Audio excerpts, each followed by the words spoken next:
دولسم لمن مخرج د طا دال او تا ده حرکت رأس اللسان د ثنای علیو بخون سولگی د دینا طا دال تا ادا کی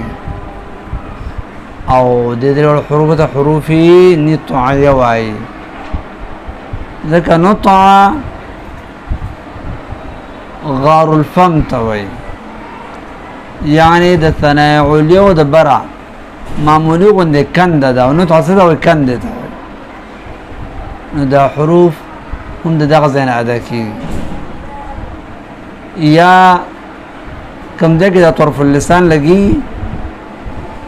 د ثناء عليا بخونو کې چې کوم ځای کې لګي دغه ځای کې معمولی غوندې دغه د کنده غوندې ده چې دغه ته غار الفم وایي او دا حروف د دغه غار الفم نه ادا کېږي ځکه ورته نطعیه وایي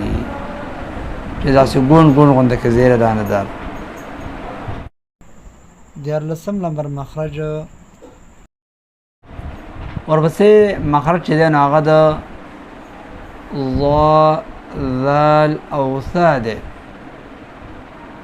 هر کله چې رأس اللسان د ثنای علیو د دننه کنارو سره ولګي د دینا ضا ذال او ثا ادا کی او دې درې حروف د حروف لثویه وای زکا